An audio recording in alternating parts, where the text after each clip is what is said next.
السلام عليكم ورحمة الله، أهلا بيكم في قناتي عالم إسراء دي اي واي. وحشتوني جدا جدا يا أحلى متابعين في الدنيا. النهاردة رجعت لكم فيديو جديد، وفيديو النهاردة أول سلسلة من سلسلة فيديوهات رمضان. والنهاردة هنعمل مع بعض فانوس رمضان السداسي من قماش الخيامية. كل سنة وانتم طيبين، اللهم بلغنا رمضان لا فاقدين ولا مفقودين، واجعلنا فيه من المقبولين يا رب العالمين. ارزقنا صيام وقيام على الوجه الذي يرضيك عنا. قولوا اللهم امين في الكومنتات. والنهارده عايزه اقول لكم ان انا هتحدى نفسي معاكم واعمل الفانوس الخياميه السداسي ده بالحجم ده لاول مره في حياتي. فقبل ما نبدا، لو انت لسه اول مره بتشوفي القناه بتاعتي، انزلي حالا اشتركي فيها وفعلي زرار الجرس على علامه الكل عشان يوصلك اشعار مني بكل جديد انا بقدمه، واعملي لي لايك حلو زيك. ويلا بينا نبتدي. كل اللي هنحتاجه شويه ادوات بسيطه زي الكرتون ومقص وكمان مسدس شمع وقماش خيامية. هتلاقوا المتر فيه ب20 جنيه، وهتلاقوه في أي حتة دلوقتي عشان موسم رمضان.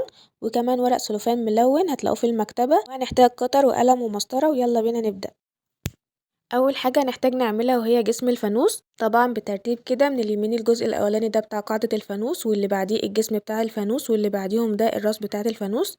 تقدروا تاخدوا سكرين شوت للمقاسات. طبعا كل جزء عملت منه 6 قطع بنفس المقاسات عشان الفانوس بتاعنا النهارده سداسي. ودي كده قطعة كرتون من ال6 قطع اللي كنت قصاهم لجسم الفانوس. وهنا جسم الفانوس طوله 27 سنتي، والقطعة اللي فوق دي 14 سنتي، والقاعدة من تحت 8 سنتي. ودي أول قطعة من جسم الفانوس. وهنا عملت كده 5 قطع بنفس المقاس عشان يبقى معايا جسم الفانوس 6 قطع.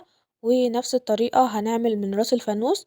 دي كده المقاس بتاعها من فوق كده 2 سنتي وطولها 19، والقاعدة 14 سنتي. ومن نفس المقاس بتاع الراس بتاعة الفانوس عملت 5 قطع كده، وبقوا معايا 6 قطع من راس الفانوس بالشكل اللي انتوا شايفينه ده. وبنفس الطريقة قاعدة الفانوس عملنا كده القاعدة طولها 13 سنتي، ومن فوق 8 سنتي، ومن تحت 14. وعملت منها برضو 6 قطع كده لقاعدة الفانوس. أول حاجة هنعملها وهي جسم الفانوس. جيب كده ورقتين من الحجم بتاع كراسة الرسم الصغيرة دي، وجبت بقى بكرة اللزق دي أو أي حاجة مدورة عندك، أو ممكن تعمليه بالبرجل. هحدد كده شكل دايرة ببكرة اللزق دي، وبعدين حطيت البكرة على بداية الدايرة بالشكل ده كده ناحية اليمين، وحددت نص دايرة تاني علشان أعمل شكل الهلال ده. قصيته بقى وعملته على شكل كرتون كده عشان يبقى معايا شكل هلال. انا هعمل معاكم الشكل ده على جسم الفانوس، وهحطها على جنب دلوقتي عشان عايزة اعمل شكل تاني كمان في الفانوس بتاعنا النهاردة. هجيب كده ورقة كراسة رسم تانية، هجيب الورقة كده بالطول وهتنيها بالنص. وهجيب بقى المسطرة والقلم كده علشان اعمل شكل فانوس. تقدروا تعملوا الرسمة اللي انتوا تحبوها. وبعد كده هجيب المسطرة بالقلم كده واعمل زي شكل مثلث.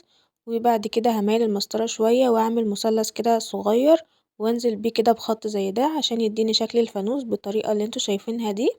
سهلة جدا وتقدروا ان انتوا تنفذوها.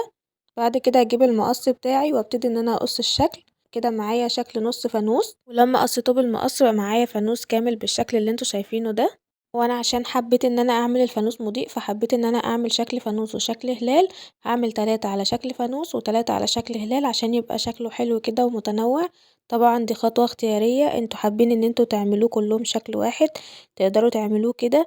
وكمان ممكن تسيبوا ال6 مقفولين عادي، بس الفانوس مش هيكون مضيء قوي. زي ما شفتوا كده حددت الرسمة بالقلم الرصاص على الكرتونة، وبدأت ان انا كده افرغها بالقطر. كررت نفس الخطوة 3 مرات، وعملت بقى 3 أجزاء بس من جسم الفانوس بنفس الشكل كده زي ما انتوا شايفين. بعدين بقى جبت الهلال اللي انا كنت سايباه على جنب كده، وابتديت ان انا اشوف ال3 أجزاء اللي هما باقيين من جسم الفانوس، وحددت كده رسمة الهلال بالقلم الرصاص وبعد كده بالقطر. وبدأت ان انا احدد كده شكل الهلال وافرغه كده، وعملت ال3 قطع اللي هما باقيين من جسم الفانوس بنفس الشكل اللي عليهم الهلال ده. وكده يبقى عملت ال6 قطع، 3 على شكل فانوس و3 على شكل هلال. هنبتدي بقى نغلفهم. قصيت بقى من القماش قطعة كده على مقاس شكل الكرتونة بتاع جسم الفانوس اللي هقفلها، بس طبعا القماش اكبر شوية من الكرتونة حوالي 2 سنتي عشان نعرف نغلف. جبت كده مسدس الشمع وبدأت ان انا كده احط على الاطراف بتاعة الفانوس بالطول شمع، وبعد كده ابتدي ان انا اقفل الاطراف كده بتاعة القماش.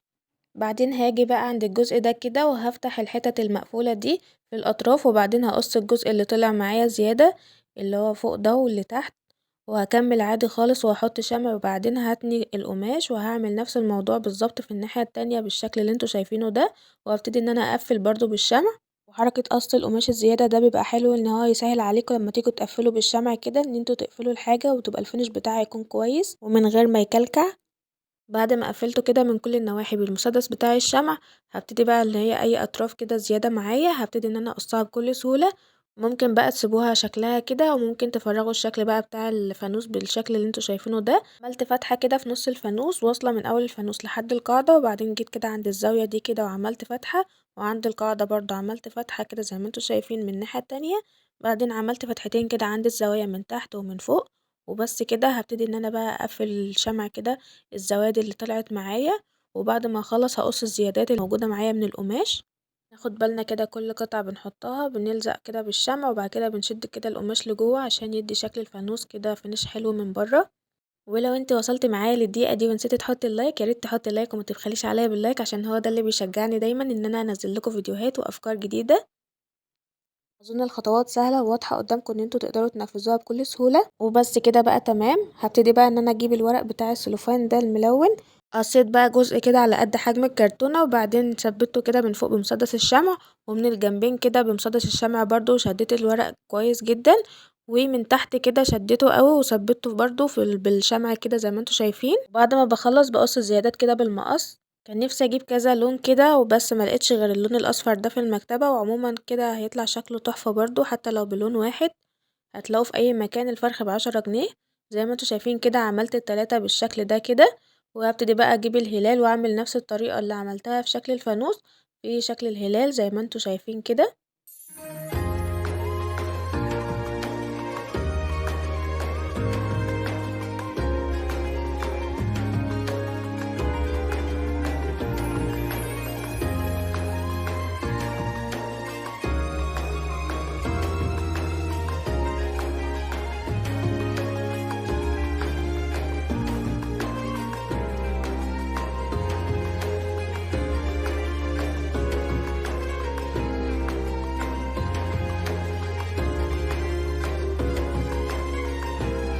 بعد ما قفلت جسم الفانوس بالشكل ده كده هبتدي اجيب الهلال كده وابتدي ان انا اقصه من النص كده بالطول زي ما انتوا شايفين. عملت فتحة كده في النص ومشيت بيها من اول الهلال لاخره بنفس دوران الهلال، وبعدين عملت فتحات كده في القماش من الناحية دي ومن الناحية التانية عشان اعرف اتنيه لجوه. وبعد كده هثبت الاجزاء دي بمسدس الشمع.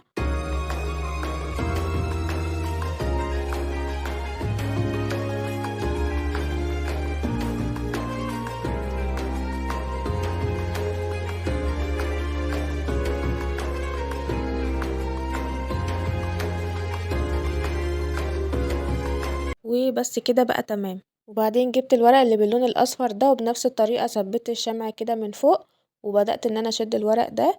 ومن الجنب كده والاطراف ومن تحت هبتدي ان انا اثبتهم كويس علشان كده يبقى الشكل مشدود ويبقى كمان الاضاءة بتاعته شكلها احلى.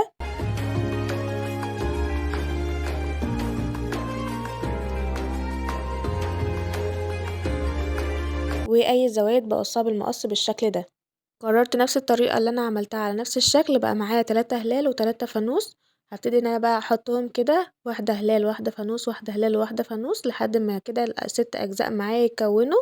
وبمسدس الشمع كده هبتدي ان انا اثبتهم. وعشان ما اطولش عليكم خدت مسدس الشمع كده وبدأت ان انا اسندها على اي حاجة وبدأت الزق جنب كده مع بعضه. كل واحدة كده جنب بعضها زي ما انتوا شايفين كده. بعد كده بقى قلبتها زي ما انتوا شايفين وهلزق اول واحدة في اخر واحدة، مع كل واحدة بلزقها كده بثبت ايدي شوية عشان الشمع يمسك كويس. وعشان جسم الفانوس زي ما انتوا شايفين كده طري كده ومش ماسك نفسه فعايزينه كده يكون متماسك. هجيب بقى اي فوم عندك ملون كده اللي هو بيلزق ده، وبلزق الشرايط دي كده من جوه عند اماكن التجميع. بجيب شريط الفوم كده وبفتحه بالشكل ده، ومن جوه كده ببتدي ان انا اثبته عند اماكن التجميع بالشكل اللي انتوا شايفينه ده. بجد الخطوة دي مهمة جدا اوعوا تنسوها.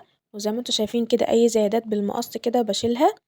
الخطوة دي بتعمل تماسك كده للشكل اكتر وبتخليه كده ثابت ومش بيتحرك. زي ما انتوا شايفين كده بصوا بقى جامد ازاي. وبس كده خلصنا اكتر جزء بياخد وقت، وبعد كده الباقي كله سهل. نيجي بقى لراس الفانوس. عملت راس الفانوس وغلفتهم بنفس الطريقة بنفس كل حاجة عملتها معاكم في جسم الفانوس. 6 قطع برضو من راس الفانوس وغلفتهم وجمعتهم بنفس الطريقة اللي فاتت وبقت بالشكل ده كده. بعد كده عندنا قاعدة الفانوس هنحتاج برضو 6 قطع بنفس المقاسات دي ونغلفهم. قررت نفس الخطوات في التغليف والتجميع. وده كده شكلهم. وبكده بقت معايا أجزاء الفانوس جاهزة.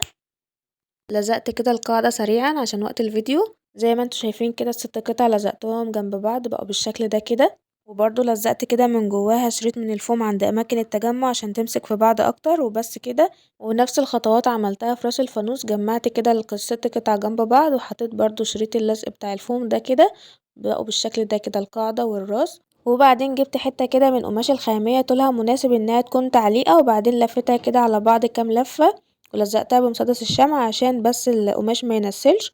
وابتدي ان انا الزقها كده في الجنبين دول كده، وحطيت شمع كده على الناحيتين وقفلتها كأن كده القطعة بقت جاهزة معايا ان هي تكون تعليقة للفانوس. واخيرا بقى هنركب الاجزاء بتاعة الفانوس كلها على بعض. دلوقتي هحط كده شمع على الجزء اللي هو جسم الفانوس من فوق كده، وهركب عليه راس الفانوس، وبعدين هجيب كده القاعدة واحط عليها شمع، وبعدين هركب عليها الجزء ده كله. ترى وده كده بقى شكله، انا عمري ما كنت متخيلة ان هو يبقى بالحجم ده، وشكله كمان كده قمر. بس برضه احنا ممكن نكمل تاني. جبت الاطار الاصفر ده شكله جميل وبيضيف لمسة حلوة للفانوس، لزقت على كل الاجزاء اللي بالعرض كده الاول بمسدس الشمع ولفيت عليها كده في ال6 اوجه. وهعمل كده في القاعدة. بالمناسبة بقى طول الفانوس ده بعد ما اتركب كده حوالي 60 سنتي، ينفع بقى يتحط في بلكونة او في شقة، وشكله حلو جدا بجد. يا ترى طلعت قد التحدي وعملت الفانوس كويس وعجبكم ولا لأ؟ قولولي تحت في الكومنتات. لو انتوا هتقيموني بكام من 10؟ هستنى تعليقاتكم تحت. وطبعا بالنسبة للإضاءة أنا ما كانش عندي سلك نور، وحبيت ان انا اعمل اضاءة كده فحطيت شمعة الكترونية عشان توريكم شكل الاضاءة. وده بقى شكله النهائي. بصوا بقى شكله بعد ما خلص عامل ازاي، شكله تحفة تحفة تحفة. هات تقيموني كام من 10؟ يعني بجد تحفة قوي، واجواء رمضان مش بتكمل غير بيه مهما عملنا فوانيس مودرن واشكال جديدة. بس شكل الخامية ده يعني بيبقى ليه كده طابع خاص. وكمان السلوفان الملون ده مغير شكله مع الإضاءة، عاطي الألوان للضوء حلوة جدا جدا. وطبعا اللمبة هتفرق جدا غير الشمعة الإلكترونية، بنخلي الموضوع شكله لطيف قوي. وبس كده. لو الفيديو عجبكم بقى ما تنسوش اللايك والشير لاصحابكم واشتراك بالقناة لو لسه اول مرة بتشوفوا القناة بتاعتي، وتفعيل زرار الجرس عشان تشوفوا كل الفيديوهات اللي انا هنزلها الفترة اللي جاية من سلسلة فيديوهات رمضان. اشوفكم الفيديو اللي جاي، سلام.